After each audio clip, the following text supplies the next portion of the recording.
चिन्योट की बाहिम्मत समाजी खातून इजाज फरजाना जो अपनी मदद के तहत लावारिस बूढ़े मर्द और खवातीन के लिए ओल्ड होम बना रखा है, जिसमें लावारिस बुजुर्ग मर्द खवातीन बच्चों की देखभाल की जाती है। जो भी लावारिस मैयत हो उनका कफन दफन का इंतजाम भी किया जाता है। अस्सलाम वालेकुम नाज़रीन, आप देख रहे हैं वॉइस ऑफ सिटी और मैं हूं आपका मेज़बान सलमान खान। नाज़रीन, इस वक्त मैं ऐसी शख्सियत के साथ मौजूद हूं जिन्होंने अपनी मदद आपके तहत चिन्योट में जो है साहिबान ज़ईफ़ा ओल्ड होम जो है बनाया हुआ है और वो अपनी मदद आपके तहत उन्हें चला रही हैं।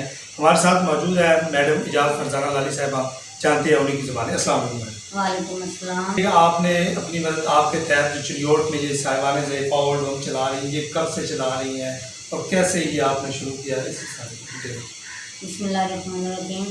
इसको मैंने 2005 में लालिया से शुरू किया था और इसका साहिबान ज़ईफ़ा नाम रखा था ताकि ये बुज़ुर्गों का घर है। ये लावारिस बुज़ुर्ग या जिनकी औलादें उनको निकाल देती हैं या उनकी औलादें नहीं होती, उनके लिए मैंने ये घर बनाया था ताकि वो अपने उनको हर तरह की वो सहूलत दी जाए जो कि वो औलाद से चाहते हैं। उसके बाद फिर हमने 2016 से ये शुरू किया हुआ है कि इस ओल्ड होम के साथ साथ हम लावारिस डेड बॉडी जो है वो भी करते हैं। में आपको किन किन मुश्किलात का सामना करना पड़ा है? मुश्किलात का सामना तो मेरा बेटा इसमें बहुत ज़्यादा करना पड़ा, क्योंकि एक तो फैमिली जो है वो, मैं चूँकि जट फैमिली से हूँ और ज़मींदारों की बेटियां जो हैं वो इस तरह के काम जब शुरू करती हैं तो फिर उनके लिए मुश्किलें तो होती हैं। सबसे पहले तो फैमिली जो है वो इस पर एग्री नहीं थी और उसके बाद फिर जैसे जैसे हालात जो है आगे जाते हैं तो उसके साथ साथ लोगों का कंसेप्ट भी नहीं था उस वक्त 2005 में। उनको लगता था कि पता नहीं ये बुज़ुर्गों के साथ क्या करेंगे, उनको पता ही नहीं था कि ये ओल्ड होम होता क्या है।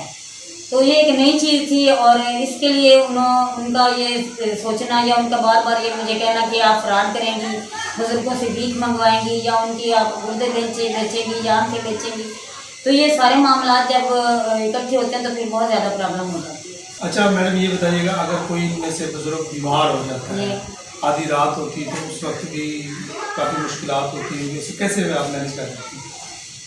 पहले तो ये कि जब भी बुजुर्ग ये बीमार होते हैं तकरीबन यही टाइम होता है तो फिर हम एक तो 112 वालों को कॉल करते हैं, वो अल्हम्दुलिल्लाह हमें ले जाते हैं और अकोमोडेट करते हैं हमें वहाँ पे पूरा हॉस्पिटल में।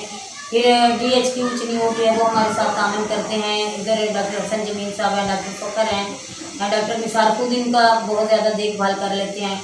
लावारिस डेड बॉडी है उनके भी आप जो है उनको मैयत को दफन करना भी आपको वो करती हैं, वो सब कुछ कैसे आप मैनेज कर लेती हैं? डेड बॉडी का मैनेज करना तो मेरा बेटा बहुत मुश्किल काम है, लेकिन अल्लाह का लाख लाख शुक्र है कि पहले हाजी नज़ीर साहब जो हैं वो हमें बहुत ज़्यादा तामन करते रहे हमारे साथ और उसके बाद फिर उन्होंने जब छोड़ा तो उसके बाद 2-4 माह तो हमें बड़ा मुश्किल पेश आया। फिर मैंने रिक्वेस्ट की मसूद इकबाल साहब से, अब जो भी डेड बॉडी आती है उनका वो जो है ना वो हमारे साथ भरपूर तामन करते हैं। बाकी पुलिस वाले हैं वो हमारे साथ होते हैं, हम बगैर पुलिस के या बगैर इंतज़ामिया के हम जो है ना वो डेड बॉडी नहीं लेते। और जो मैडम इनका खाना पीना है, कपड़े, ये सारा कुछ इस पर इसमें इनके लिए जो राशन है वो हमें अली अमान साहब जो है वो एहसास इंसानियत एक NGO है इसकी कराची की, उनसे लेके देते हैं। तो इस तरह जो चंद जो हमारे लोग हैं जैसे महाना हमें मिसेस बिलाल बख्शी या चौधरी नवाज साहब के जो हैं वालदा साहबा वो हमें तामन साथ साथ हमारे करते हैं। तो कोशिश मेरी यही है और मैं उम्मीद भी करती हूँ अपने जितने भी सुनने वाले लोग हैं उनसे गुजारिश करती हूँ कि वो हमारे साथ शामिल हों। हमारे जो है ये नंबर्स हैं, आप आएँ हमें देखें। इनके लिए ना तो हमारे पास एम्बुलेंस है, ना ही हमारे पास कोई इनके लिए अपना कोई मकान है, ना ही हमारे पास इतनी सहूलत होती है। जैसे अब गर्मियाँ आ गई हैं तो हम इनके लिए कोई AC वगैरह या इस तरह की कोई चीज़ लगवा लें, वो हमारे पास नहीं है सहूलत।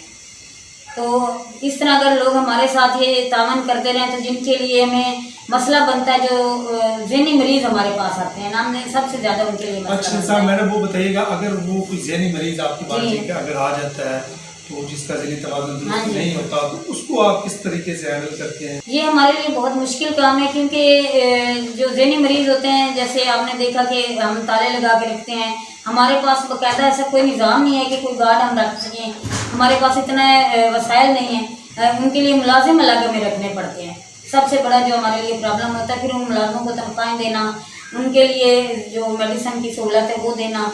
तो इसलिए मैं सबसे गुजारिश यही करती हूँ कि वो हमारे साथ इस तरह तावन करें कि जितने भी ये ज़हनी मरीज़ हैं, जितने भी हमारे पास आते हैं, हम उनके लिए कोई अलग एक सेटअप बना लें ताकि ना उनको हम यहाँ से निकलने के लिए मुश्किल हो, ना हमें उनकी खिदमत करने में मुश्किल हो। अच्छा मैडम, ये बताइएगा अब बुजुर्गों की जो तादाद है हाँ वो जी। कितनी है आपके पास, 15 है हमारे पास जी। जिनमें खवातीन भी हैं? जी खवातीन है, 6 खवातीन हैं और 9 मर्द हैं और 3 उनके मुलाजिम हैं। 2 औरतें हैं, जो औरतें हैं जिनके ज़हनी तवाज़ुन ठीक नहीं है औरतें, उनके लिए वो औरत स्पेशल है हमारे पास एक, जो सिर्फ उनका ही वो करती है। और एक जो मुलाजमा है वो इनका खाना पीना सफाई वगैरह, और जो मुलाजिम है वो जैसे अब हॉस्पिटल में है तो हमें ज़रूरत होती है कि एक बंदा जो है वो उनके साथ रहे, या हमें इस घर में कोई चीज़ लेनी पड़े या कोई आना जाना पड़े तो वो हम उसके लिए हमने रखा हुआ है। बहुत शुक्रिया मैडम। जी नाज़रीन, आपने देखा कि मैडम इजाज़ फरजाना लाली साहिबा हमारे साथ मौजूद थी। उनका कहना था कि वो साहिबान ज़ईफ़ा ओल्ड होम अपनी मदद आपके तहत चला रही हैं। इसमें वो मुखिर अज़ात जो सियासी और समाजी शख्सियात हैं, जो साहिब हैसियत है, जो ये हैसियत रखती है कि वो इन जैसे गरीबों की और लावारिस की मदद कर सके, वो यहाँ ज़रूर आए, इस जगह का विज़िट करें, उसके बाद इनकी जो है मदद की जाए, ताकि ये यहाँ पे जो है लावारिस जो है बुज़ुर्ग और ख़वातीन को कैसे रहन सहन, उनका खाना रिहाइश और उनको जो इलाज मुआवजा है वो भी यहाँ पे मुकम्मल किया जाता है। इसी के साथ मिलते हैं नेक्स्ट स्टोरी के साथ। इजाज़त दीजिएगा, अल्लाह के बाद।